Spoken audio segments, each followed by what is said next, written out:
Welcome to Story Time with Grateful Gwen's Goodreads channel.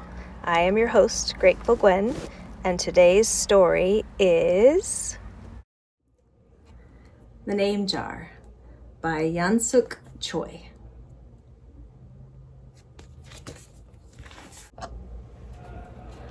Through the school bus window, Eun-hye looked out at the strange buildings and houses on the way to her new school. It was her first day, and she was both nervous and excited.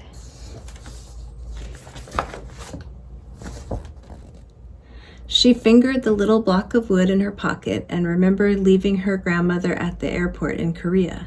Her grandmother had wiped away Eun-hye's tears and handed her a pink pad and a small red satin pouch. "Your name is inside," she had said. "My name?"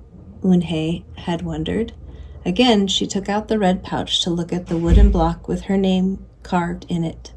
As she ran her fingers along the grooves and ridges of the Korean characters, she pictured her grandmother's smile.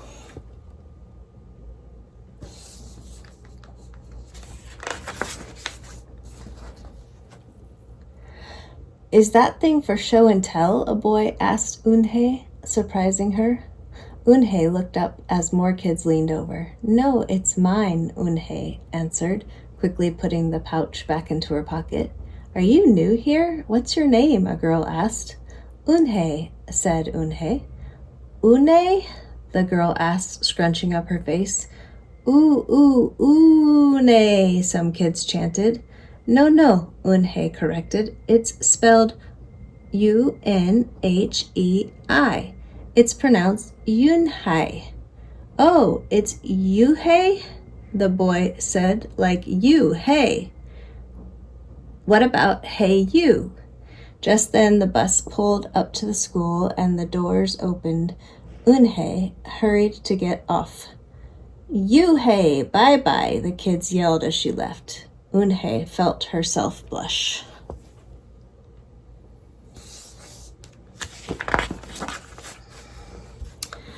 Eun-hye stood in the doorway of her new and noisy classroom.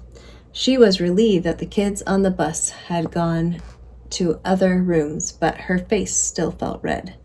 Aren't you going in?" asked a curly-haired boy with lots of dots on his face. "You're the new girl, right?" he asked cheerfully. Eun-hye nodded, and before she could walk away, the boy took her hand and pulled her through the door. "Here's the new girl," he announced so loudly that the teacher, Mr. Kokotos, almost dropped his glasses. Mr. Kokotos thanked him and greeted Eun-hye. "Please welcome our newest student," he said to the class. "She and her family just arrived from Korea last week." Eun-hye smiled broadly and tried not to show her nervousness. "What's your name?" someone shouted. Eun-hye pictured the kids on the bus. I haven't picked one yet," she told the class, "but I'll let you know by next week." As Mr. Kokotos showed her to her desk, she felt many round, curious eyes on her. "Why doesn't she have a name?" she heard someone whisper. "Maybe she robbed a bank in Korea and needs a new identity," a boy replied.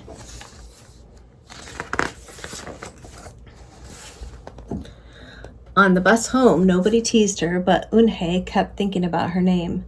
"How was school, Eun-hye?" her mother asked when she walked in. "Did you understand the teacher?" Eun-hye simply nodded. She unpacked her school bag and set the red pouch by a photograph of her grandma. "I'm glad you are learning English well," her mother said. "You must study hard, behave nicely, and get good grades to show that you're a good Korean." "I will," replied Eun-hye. "But I think I would like my own American name," she said quickly. Her mother looked at her with surprise. "Why? Eun-hye is a beautiful name. Your grandma and I went to a name master for it."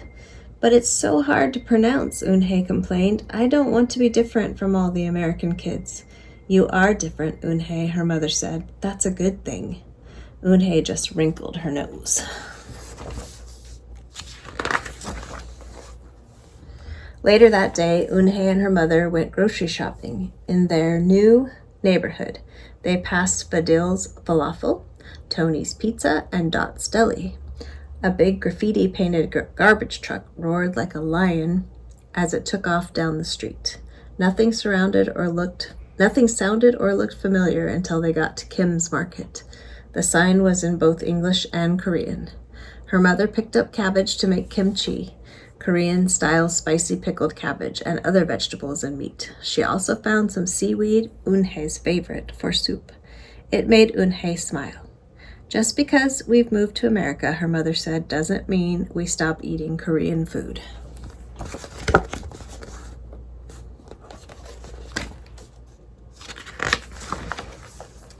At the checkout counter, a friendly man smiled at Eunhae. Helping your mother with the shopping, he asked. Eunhae nodded. I'm Mr. Kim, he said. And what is your name? Eunhae, she answered. Ah, what a beautiful name, he said. Doesn't it mean grace? Eunhae nodded again. My mother and grandmother went to a name master for it, she told him. A graceful name for a graceful girl, Mr. Kim said as he put their groceries into bags. Welcome to the neighborhood, Eunhae. That evening, Eunhae stood in front of the bathroom mirror. Hi, my name is Amanda, she said cheerfully. Then she wrinkled her nose. Hi, my name is Laura. Maybe not. Her smile turned down. Nothing sounded right. Nothing felt right. I don't think American kids will like me, she worried as she began to brush her teeth. Hi, Madame Deshuzy, she said to the mirror with her mouth full of toothpaste. The next morning, when Eunhae arrived at school, she found a glass jar on her desk with some pieces of paper in it. Eunhae took them out and read it aloud. Daisy. That's my baby sister's nickname, but she said you can use it if you want, said Cindy, who sat next to her. Eunhae took out the rest of the paper. Tamala, she read. I got it from a storybook, said Nate. She was smart and brave. Eunhae nodded and unfolded another piece. Wednesday. Yeah, you came here on a Wednesday, said Ralph. Thank you for your help. A smile spread over Eunhae's face. Ralph quickly said, We'll put more names in. You can pick whatever you like, or pick them all, and you'll have the longest name in history.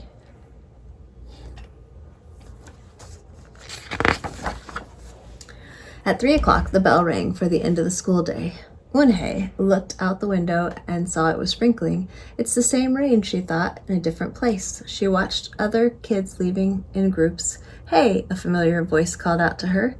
Eunhae turned around to see the curly-haired boy again. I'm Joey, he said. And you? Don't you have any name?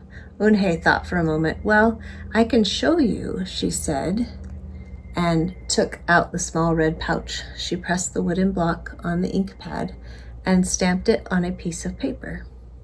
This is my name stamp, she said. Grandma gave it to me. In Korea, I can use it as my signature when I open a bank account or write a letter. And whenever I miss my grandma, I use it to fill a piece of paper. Want to try it? She offered the stamp to Joey, and he carefully inked the stamp and pressed it hard on the paper. The red characters gleamed against the whiteness. Wow, that's beautiful, Joey said. Can I keep the paper? Sure, Eunhae said, and then the two of them shared her umbrella as they walked to the school bus. Every day the jar got fuller with more names, and Eunhae read them all. She found a few names she liked. Miranda, Stella, Avery. They sounded interesting. I hope you choose the name I put in, Marco told her at snack time. I've put in 3 more, said Ralph. Madison, Park, and Lex. They're my favorite street names. Maybe you should close your eyes and draw a name, Rosie suggested. Ralph frowned. That's silly. What if she doesn't like the name she draws? Well, we didn't get to choose our names when we were born, did we? Rosie argued. Everyone thought about this. When Eunhae got home from school that day, her little brother ran to give her a letter. It was from her grandma. She opened it quickly. It said, To my Eunhae, I hope you are enjoying your new school and new friends. Be sure to help your mother and your little brother. Here the moon is up, but the sun there the sun is up. No matter how far apart we are, and no matter how different America is from Korea, you'll always be my Eunhae, your grandma forever. Eunhae took out her wooden stamp and filled a paper with it. She thought for a long time in front of the bathroom mirror. On Saturday, Eunhae walked to Mr. Kim's store. Mr. Kim was helping a customer, but he looked up and greeted her. "Hi, Eunhae." "Hello, Mr. Kim," Eunhae replied. She felt as if she was back in her old neighborhood in Korea. "Hey," said the customer, turning round. It was Joey. "Your name is Eunhae?" he asked her with his eyes open wide. Eunhae looked quickly at Mr. Kim, then turned to Joey. She nodded slowly. "Yes, it's pronounced Eunhae. And it means grace," Mr. Kim added. "Eunhae," Joey said slowly, this time perfectly. It made Eunhae smile. "I'll have it ready for you tomorrow," said Mr. Kim to Joey. "Thank you, Mr. Kim. See you Monday," Eunhae, Joey said to her.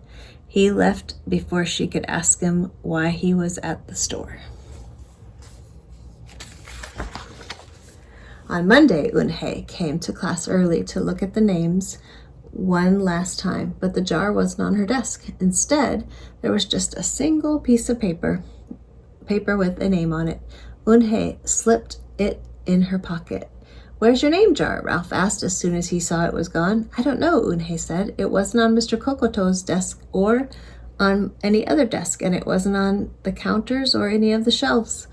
As the other kids arrived, they helped look. Soon Mr. Kokotos came in, and Ralph shouted at him, "The name jar is gone, the jar with the names in it." "Gone?" Mr. Kokotos replied, with a look of concern. He asked Eunhae, "Did you get a chance to read all the names?" Eunhae nodded. She took a breath. "I'm ready to introduce myself," she said. Eunhae wrote her name in both English and Korean on the chalkboard.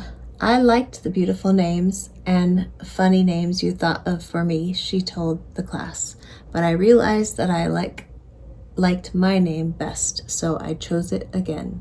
Korean names mean something. Eunhae means grace." "Grace, grace," shouted Grace Eunhae, shouted Ralph. Everyone tried to say it. "Yeah, hi, Eunyi, Eunhae, Eunhee." Eunhae said her name again slowly and clearly. Soon the kids began to say it better, even Mr. Kokotos. They applauded Eunhae's choice. "I was named after a flower," Rosie whispered to Eunhae. "Lots of American names have meanings too," Mr. Kokotos reminded everyone. When the class was dismissed, Eunhae heard her friends say goodbye. "Bye, Eunhae. See you tomorrow. Goodbye, Eunhae." Eunhae said goodbye and then looked around for Joey, but he was already gone. "Eunhae, Eunhae, come downstairs," Mother called up to Eunhae. "Your friend is here." Eunhae rushed down to see who she meant. There stood Joey, and in his arms was the name jar. "Where did you find it?" asked Eunhae breathlessly. Joey looked embarrassed. Well, I took it, but only because I wanted you to keep your own name." "And you did!" He reached in and pulled out the names. "Do you want to keep them?" he asked. "Thank you. I'll keep them as a souvenir," Eunhae said happily. Then she pulled out the piece of paper from her pocket. "Do you want this back?" Joey grinned. "You can keep it. I'll return the name jar to class. Maybe you could put some Korean nicknames in for us, names with good meanings." "I could do that," agreed Eunhae. "I've already got a Korean nickname," Joey said. "Mr. Kim helped me choose it."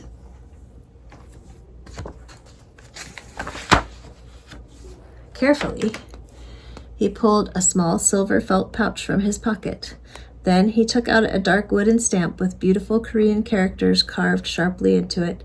He pressed it on the ink pad and then on the piece of paper next to her name. "Chinku," read Eunhae.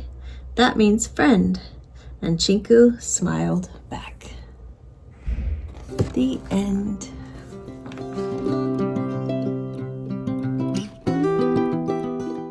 Thank you for joining us here today. Happy reading and sweet dreams.